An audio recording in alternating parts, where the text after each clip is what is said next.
Alright, at this point we need to get back here and take a look at the trailer height. We want to make sure that the trailer and the fifth wheel height are appropriate for the connection. Look in there and check that fifth wheel. We want to make sure the fifth wheel has enough grease on it. The dry fifth wheel is dangerous, so we definitely want to take a look at that and really look in there. Take a glance at the jaws. You'll want to make sure that those jaws are open, ready to receive the kingpin. If your jaws have gone closed while you were bobtailing, you can really damage the fifth wheel or the kingpin. So we also want to take a look up underneath the trailer at the plate, at the kingpin, and see that there's no cracks and the kingpin is straight and ready to be connected to the fifth wheel.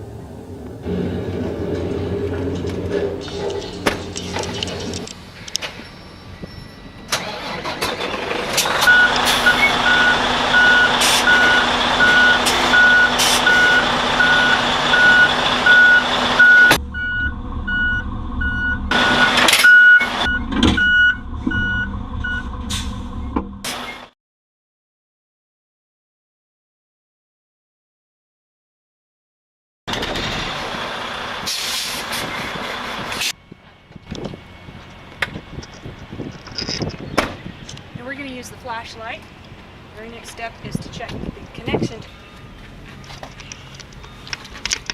Now we can see both portions of the locking jaw right there up around that fifth wheel connection. Okay. Alright, here's a situation where we find that we backed up to this trailer and we can see that this is too low to get safely hooked to.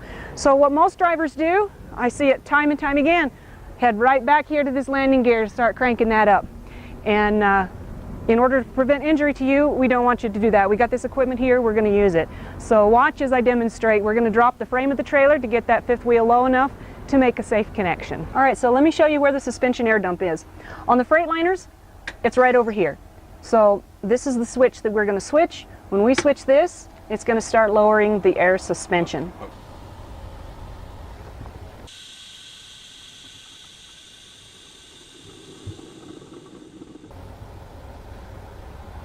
As long as you can get your tires underneath the front of the trailer, you can get your fifth wheel when you lower your frame. So if it's any lower than that, you only need to crank just up enough to get the trailer high enough to get over the tires, as long as you use the air dump suspension process properly.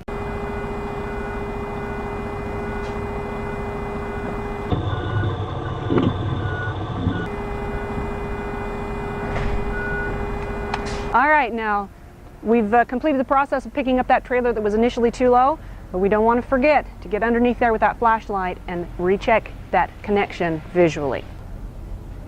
All right, I can see the locking jaws, both portions, the left and the right, are locked into place. We're good to go. All right, now that we've confirmed the connection with the fifth wheel, there's no gap across the plate as well. We come up here and we're going to connect the air lines and electrical. We want to make sure it's a firm connection, that there's no space at either end. Electrical connection is free of debris. Makes a nice firm connection. Here's the emergency air line. And again, we're firmly connected at both upper and lower portions. Now I'm going to get back in the cab and I'm going to release the trailer parking brake. Make sure the truck parking brake is set. All right, I've jumped back up here in the cab and I'm going to make sure the truck parking brake is set and release the trailer parking brake to start charging that air system up, so that once we get finished with the hooking process, we can better inspect the unit. Last part of hooking up to the trailer is actually raising up the landing gear.